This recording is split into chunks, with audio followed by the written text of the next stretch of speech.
नमस्कार दोस्तों, आप सभी को मेरा इंग्लिश गुरु यूट्यूब चैनल पर स्वागत है। आज का इस इंग्लिश गुरु यूट्यूब चैनल पर आज का जो वीडियो लेकर आया हूँ वो टॉपिक आर्टिकल्स है।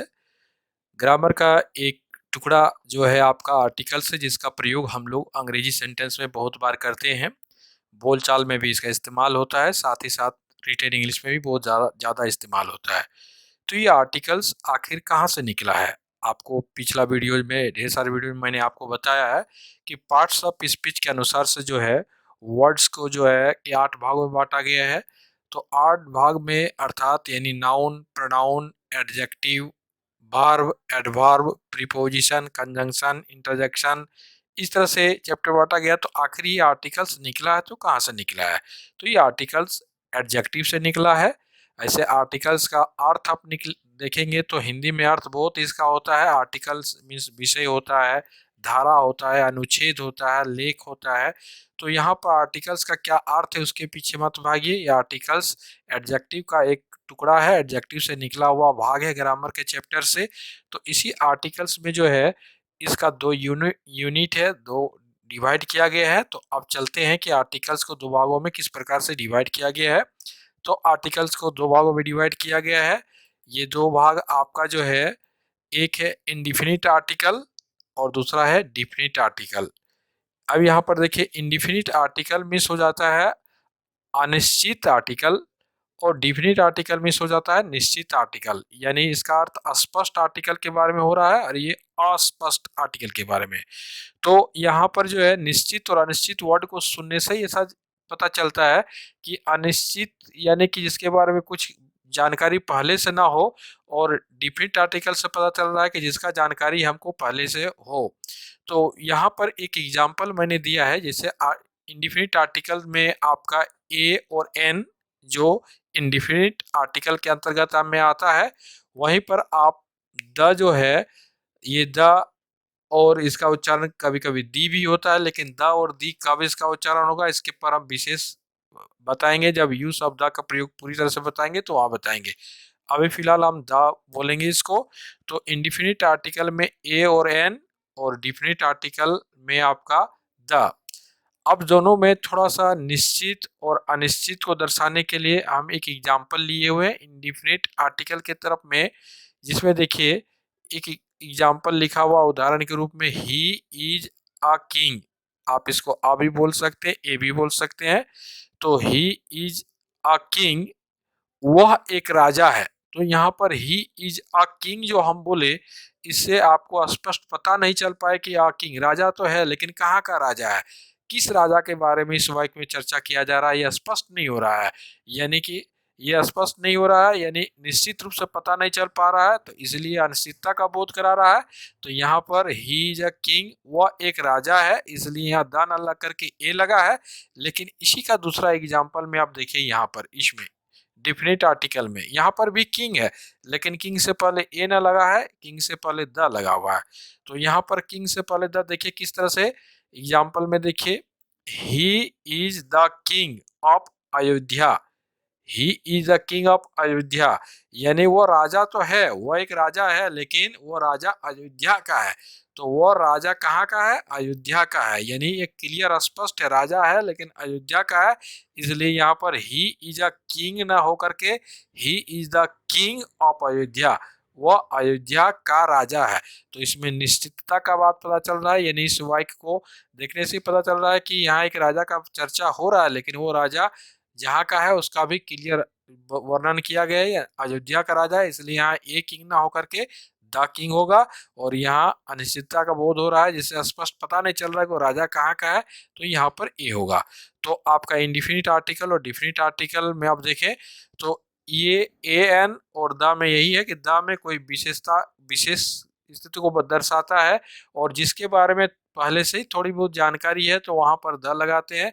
और जो पहली बार इस्तेमाल होता है और जिसके बारे में आप कुछ जानकारी नहीं रखते हैं, तो वैसे जगह पर ए या एन लगता है। जैसे कि आगे फिर देखिए, कुछ उदाहरण हम दे रहे हैं, उदाहरण से आपको पता चलेगा।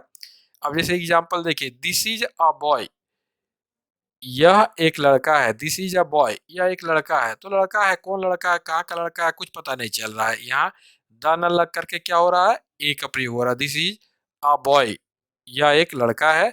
दूसरा सेंटेंस में देखिए ये आपका ये दिस इज अ बॉय, यहाँ पर जो है आपका ये इंडेफिनिट आर्टिकल है। वहीं पर दूसरा देखिए एन ऑनेस्ट, एन का प्रयोग देखिए, an honest man gives me a gift, यानी कि एक ईमानदार आदमी मुझे एक उपहार देता है। तो यहाँ पर एन या ए का इस्तेमाल हुआ है, तो कौन ईमानदार आदमी कैसा गिफ्ट, इसके बारे में कुछ एक्सप्लेनेशन पता नहीं चल पा रहा है। तो ऐसी जगह पर जो है कि एन का प्रयोग या ए का प्रयोग हुआ है और ये इंडिफिनिट आर्टिकल के रूप में इस उदाहरण में इसका प्रयोग हुआ है। लेकिन अगर हम अपने किसी दोस्त को या किसी को अपने घर के बारे में बहुत बार वर्णन कर चुके हैं, बता चुके हैं, और उसके बाद अपने घर के रास्ते से पार और इसी वक्त अगर हम अपने दोस्त को अपना घर दिखा रहे हैं, तो वहां पर हम उसको पहले से ही बता चुके, तो उस जगह पर जब हम बताएंगे तो बताएंगे this is the house in which I live, यह वही घर है जिसमें मैं रहता हूँ। यानी वही घर, यानी एक बार बोलते बोलते वो समझ में आ जाएगा वो जिसके बारे में ये हमेशा चर्चा करता है।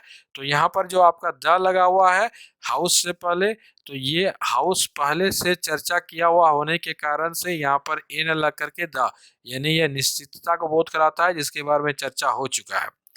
अब यहीं पर दूसरा एग्जाम्पल में भी देखिए कि you are the man who helped me, आप वही आदमी हो जिसने मेरी मदद की थी।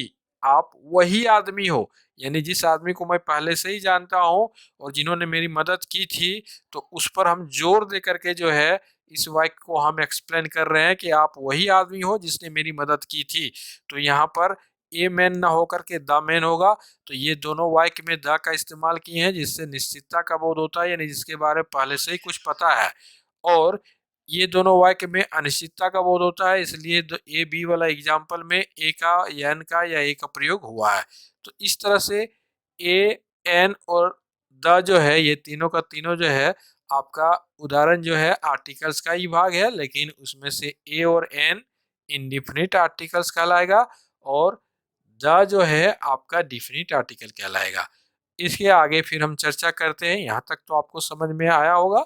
अब इसके आगे चर्चा करते हैं, जैसे जैसे आगे बढ़ेंगे और आपका स्पष्ट होते चला जाएगा। अब यहाँ पर हम आगे की ओर चलते हैं।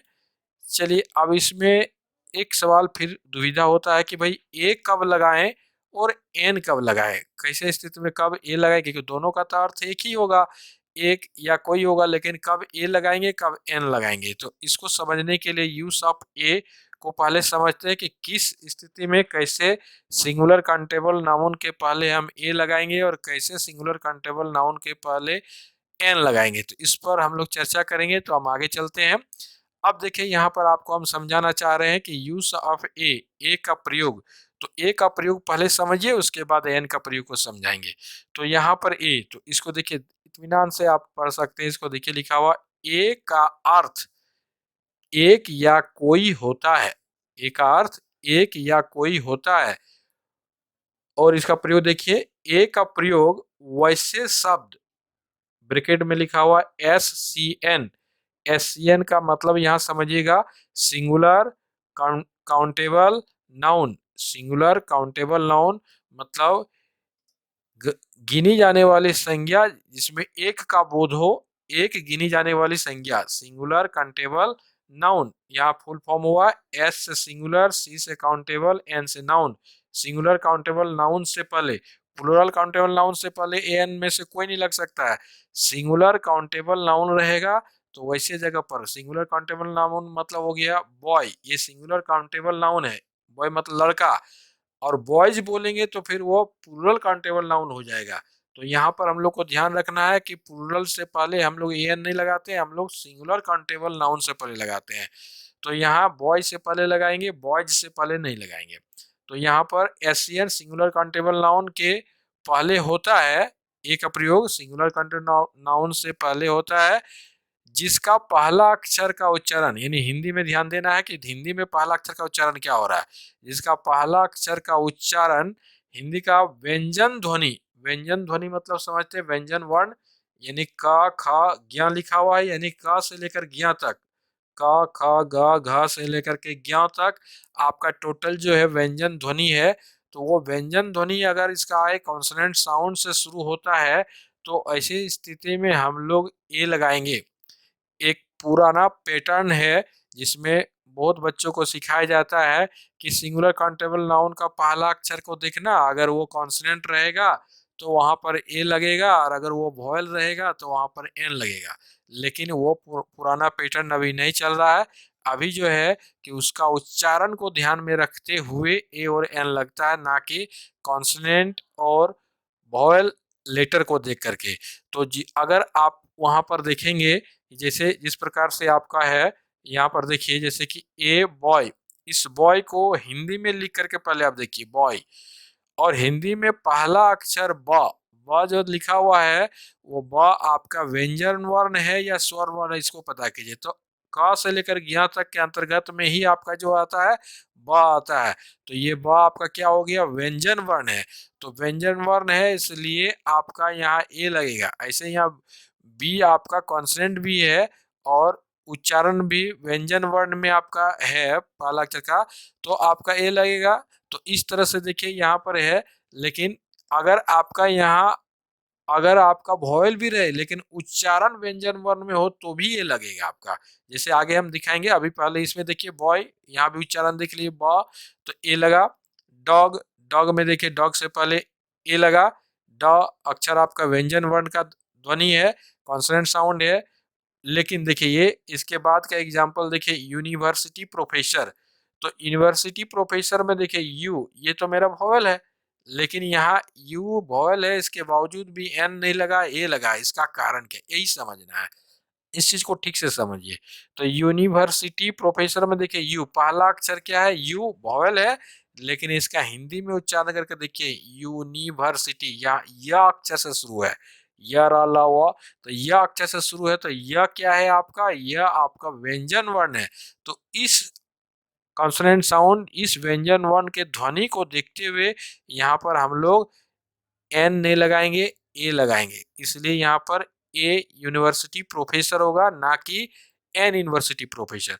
तो इस जगह पर आप देख लिए कि ए लगने का कारण इसका ध्वनि, इसका उच्चारण को देखिए, व्यंजन वर्ण से शुरू हुआ है इसलिए ए लगाए, या गलती से भी एन नहीं लगाए।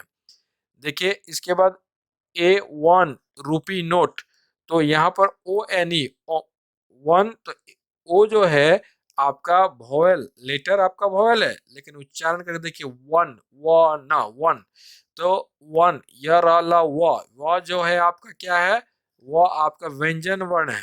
तो व्यंजन वर्ण होने के कारण से आपका जो व्यंजन वर्ण होने के कारण से आपका क्या हो गया कि वो जो है व्यंजन वर्ण आपका वन, वन आपका जो है कि लेटर आपका वॉवेल है, लेकिन आपका उच्चारण देखिए वन, वो आपका व्यंजन ध्वनि है, जिस कारण से एन न लग करके मेरा यहाँ पर क्या लगा, ए लगा। यहाँ पर मेरा ए लगा, ए वन रूपी नोट, इसको ध्यान दीजिएगा।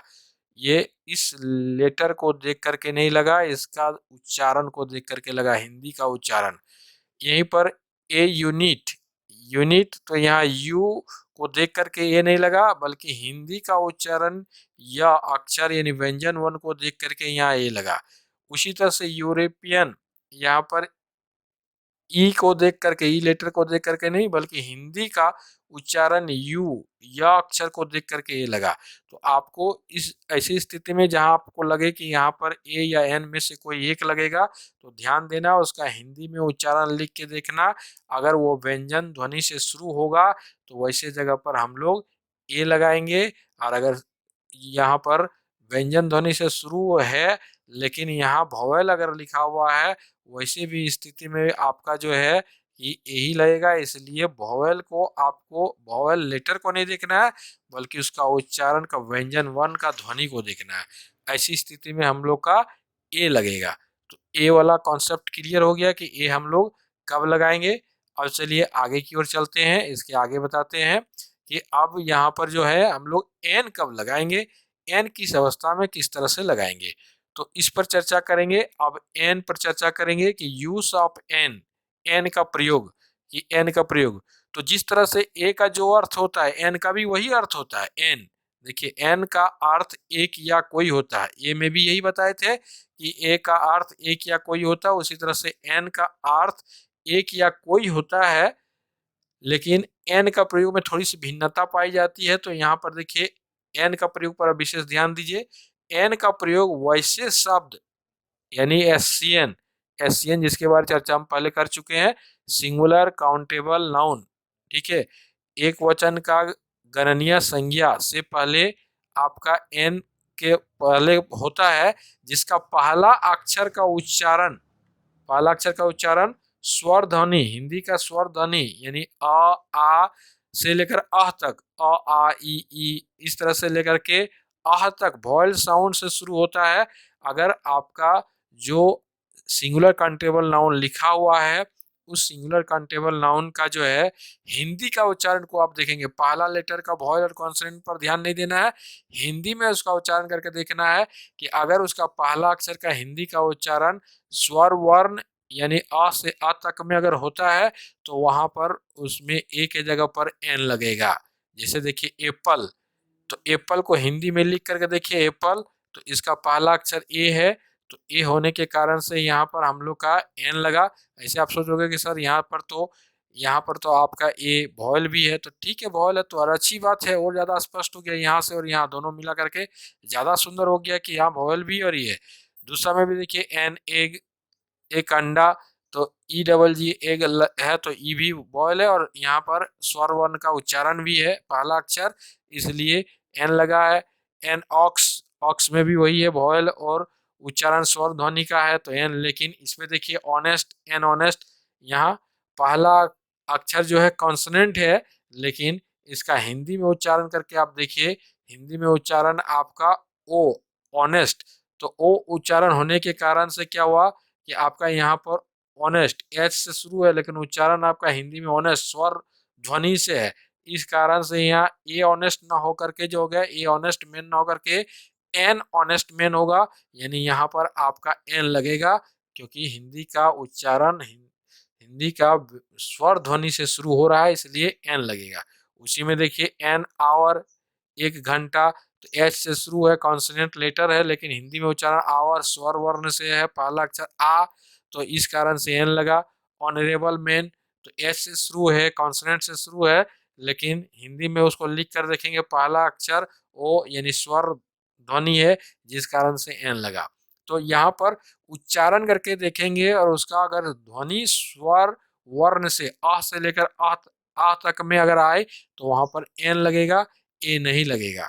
अब जैसे इसका आगे और कुछ स्पेशल नोट में बताते हैं, जैसे देखिए F, H, L, M, N, R, S, X letters, अक्षर जो वॉवेल नहीं है, ये सब अक्षर वॉवेल नहीं है, लेकिन इसका उच्चारण हिंदी के स्वर वर्ण से शुरू होता है। जब इसका उच्चारण करके देखिएगा, लिखिएगा एफ को, तो ए एफ, एफ लिखिएगा, ए और फ यानी एफ लिखिएगा, तो ये हिंदी में जब लिखिएगा तो स्वर साउंड इसमें आएगा, तो लेकिन इसका उच्चारण हिंदी के स्वर वर्ण से शुरू होता है, इसलिए इसके पहले एन का प्रयोग किया जाता है, और उपयुक्त अक्षर एन के प्रयोग के समय संक्षिप्त रूप यानी शॉर्ट फॉर्म में होता है। जब ये सब लेटर अक्षर का प्रयोग शॉर्ट फॉर्म के रूप में इस्तेमाल होता है और वहाँ ए या एन का लगाने का जरूरत होता है, तो वहाँ एन लगता है। जैसे उदाहरण एग्जाम्पल में देखिए an M L A, he is an M L A, वह एक एम एल ए है, तो एम एल ए आप करिए देखिए एम एल ए, तो एम, एम का पहला अक्षर का उच्चारण करके देखिए, देखिए ए, तो ये ए आपका जो है, ये एम बोले तो ए का पहला अक्षर का उच्चारण हिंदी का जो है स्वर ध्वनि से हुआ, जबकि एम मेरा जो है कॉन्सोनेंट लेटर है, लेकिन हिंदी का उच्चारण करके देखें तो हिंदी के उच्चारण में ए से शुरू हो रहा है एम, तो इसी कारण से एन लगेगा, ए एम एल ए नहीं होगा, he is a M L A नहीं होगा, बल्कि he is an M L A होगा। उसी तरह से एफ ओ, एफ ओ मतलब फॉरेस्ट ऑफिसर, तो एफ ओ, तो F O he is an F O, वह एक फॉरेस्ट ऑफिसर है, तो एफ का उच्चारण हम लोग जो करके देख रहे हैं यहाँ पर, तो यहाँ पर एफ को देखिए हिंदी में जब इसका उच्चारण करें तो ए एफ, ए और फ लिखा हुआ, तो ए, ये पहला अक्षर जो मेरा है वो मेरा स्वर ध्वनि का है, इसलिए यहाँ पर ए एफ ओ ना होकर के होगा एन एफ ओ। उसी तरह से एनसीसी, तो एनसीसी में देखिए ए हिंदी का उच्चारण पर विशेष ध्यान दीजिएगा, लिख करके देखिएगा, और उसके बाद अगर स्वर वर्ण से अगर उसका स्टार्टिंग होगा तो वहां पर एन लगेगा। ठीक है, एनसीसी ऑफिसर। तो इस तरह से हम लोग को ध्यान देना है कि उसका हिंदी का उच्चारण क्या होता है, और वो हिंदी का उच्चारण में अगर पहला अक्षर स्वर ध्वनि का होगा तो एन लगाएंगे, और पहला अक्षर का उच्चारण व्यंजन ध्वनि का अगर रहेगा तो हम लोग ए लगाएंगे। तो इस तरह से ए और एन को हम लोग समझे कि किस तरह से कब हम लोग ए लगाएंगे और कब हम लोग एन लगाएंगे। तो मुझे उम्मीद है कि आप इसको देखने के बाद जो है आपको बहुत अच्छी तरीके से जो है कि कब ए लगाएंगे और कब एन लगाएंगे ये चीज आपको समझ में आ गया होगा। आप इस चीज को जो है एक बार नहीं समझ पाए तो दोबारा वीडियो को देख ले, तीसरा बार वीडियो को देख ले, आपको ए और एन का कॉन्सेप्ट पूरी तरह से समझ में आ जाएगा। इसके बाद जो वीडियो बनाएंगे जिसमें द का प्रयोग को समझाएंगे किस तरह से द का इस्तेमाल होता है, कब द बोला जाता है, कब दी बोला जाता है, तो इसका आगे वाला वीडियो में हम बताएंगे। लेकिन इस वीडियो में मैंने पूरी तरह से ए और एन को समझाने का प्रयास किया है। अगर आपका ये वीडियो का ये चीज़ आपको अच्छी तरह से समझ में आ गया है तो मैं चाहता हूँ कि आप इसको सबसे पहले लाइक करें, क्योंकि आपका लाइक से मुझे ये पता चलेगा कि आपको समझ में आ गया है। और लाइक करने के बाद आप कमेंट भी करें कि ये वीडियो कैसा बना है, आप कमेंट करेंगे। फिर आप किन्हीं दोस्त यार या किसी को देना चाहते हैं तो आप इसको शेयर भी कर सकते हैं, शेयर कर दें ताकि कोई दूसरा भी इसको सीख सके, जान सके। और शेयर करने के बाद वैसे जो देख रहे हैं वीडियो, जो मेरा अभी तक चैनल को सब्सक्राइब नहीं किए हैं, मेरे इस यूट्यूब चैनल को सब्सक्राइब नहीं किए हैं, वो मेरे एंड यूट्यूब चैनल को मेरा सब्सक्राइब कर ले, ताकि सब्सक्राइब करने के बाद मुझे और अच्छे अच्छे वीडियो बनाने का अच्छा मन करेगा और आपके लिए अच्छा अच्छा वीडियो बना कर लाऊंगा। इसलिए मुझे आपसे यही रिक्वेस्ट है कि आप प्लीज़ मेरे इस चैनल को सब्सक्राइब कर ले, और इसे सब्सक्राइब करके मेरा हौसला को और बुलंद कर दे। आपको बहुत बहुत धन्यवाद देना चाहता हूँ, और अंतिम में थैंक्स फॉर वॉचिंग।